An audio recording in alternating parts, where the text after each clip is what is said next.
Please support me daily new cross-dressing story in Hindi. गृहिणी बनाना अध्याय 3। मैं अपने जीवन में एक कठिन दौर से गुजर रहा हूं क्योंकि अब मैं 6 महीने से अधिक समय से बेरोजगार हूं। मैं धीरे धीरे उम्मीद खोने लगा कि मुझे अपना करियर वापस मिल जाएगा। एक दिन कमला हमारी नौकरानी को काम करने में देर हो गई। मेरी पत्नी यह कहकर ऑफिस गई कि वह ऑफिस में खाना खाएगी और एक बार कमला घर पर होगी तो वह मेरे लिए खाना बनाएगी। दोपहर में कमला आए और उसने माफी मांगी कि उसका बच्चा बीमार है और उसे अस्पताल ले जाना पड़ा। चूंकि मुझे बहुत भूख लगी थी, इसलिए मैंने उसे जाने और तेजी से खाना पकाने के लिए कहा।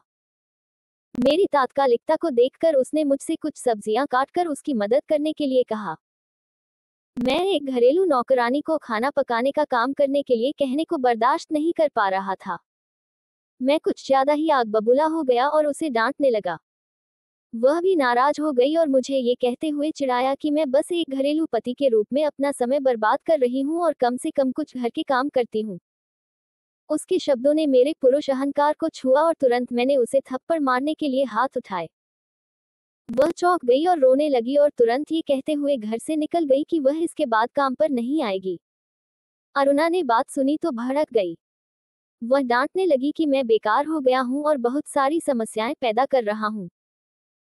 मैं उसे समझाने की कोशिश कर रहा था लेकिन उसने ये कहते हुए पलटवार किया कि मैंने एक अच्छी नौकरानी के साथ गलत व्यवहार किया है और कोई भी काम पर नहीं आएगा क्योंकि यह खबर अन्य नौकरानियों तक भी फैल गई है। उस रात उसने मुझसे बात नहीं की। मैं खुद अपने रवैये पर चिढ़ गया और इस स्थिति को ठीक करना चाहता था। मेरे पास अब अरुणा को उसके काम में मदद करने का ही विकल्प था। इस तरह मैं उसका गुस्सा कम कर दूंगा। उस रात जब हम अपने बिस्तर पर थे, मैंने धीरे से कहा कि मैं रसोई के कामों में उसकी मदद करूंगा। अरुणा ने अभी भी गुस्से में बताया कि इसके बाद मुझे खाना पकाने सहित घर के सभी कामों का ध्यान रखने की जरूरत है। वह 2 से 3 दिनों में मेरे अंदर ट्रेनिंग करेगी और उसके बाद मुझे हर चीज का ध्यान रखने की जरूरत है।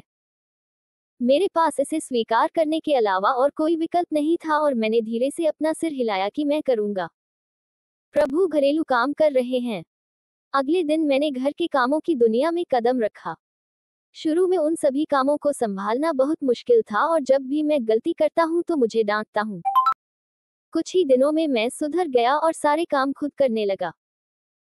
केवल खाना पकाने के लिए मेरी पत्नी ने मुझे पहले अपना खाना बनाते हुए देखने की अनुमति दी और खाना बनाते समय मेरी मदद की। कुछ हफ्तों में मैं खाना पकाने सहित सभी घरेलू काम करने में सक्षम हो गया हूँ। अरुणा मुझे सक्रिय और घर के कामों में व्यस्त देखकर बहुत खुश हैं। जब भी मेरी तैयारी अच्छी होती थी तो वह मेरी बहुत तारीफ करती थी। मुझे ये बहुत पसंद आने लगा और मैं खाना बनाते समय सावधानी बरतती थी और सुनिश्चित करती थी कि मैं स्वादिष्ट खाना बनाऊं। मैंने ये भी सुनिश्चित किया कि हमारे बीच किसी भी लड़ाई से बचने के लिए मुझे हमेशा अपनी पत्नी की अपेक्षाओं के अनुसार कार्य करना चाहिए। प्रभु भोजन कूक रहे हैं। वास्तव में अब मैं अपनी पत्नी से किसी भी निर्देश की प्रतीक्षा नहीं करता। सुबह से लेकर रात तक मैं सभी काम समय पर ठीक से करने लगा। ऑफिस में मेरी पत्नी के दोस्त मेरे व्यंजनों का स्वाद चखते थे और मेरी पत्नी की प्रशंसा करते थे। उन्हें एक बहुत अच्छा पति मिला जो इतनी अच्छी तरह से खाना बनाता है और वे मेरी पत्नी पर ईर्ष्या करते थे। इन सभी चीजों से हमारे जीवन में खुशियां वापस आई।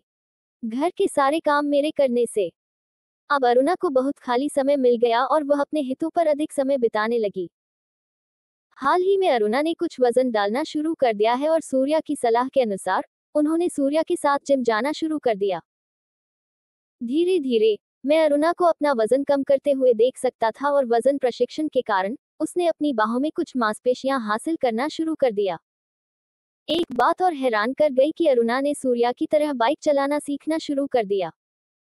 जब अरुणा ने बाइक चलाने की इच्छा जताई तो सूर्या उसे प्रशिक्षित करने के लिए तैयार था। अरुणा बाइक चला रही है। अब जिम के साथ साथ ऑफिस की पार्टी में जाकर मेरी पत्नी एक लड़के की तरह बाइक चलाने लगी है। मजेदार हिस्सा यह है कि मैं खाना पकाने और सफाई में बहुत व्यस्त था, हमारे बीच होने वाले इन सभी परिवर्तनों को नोटिस करने में असमर्थ था।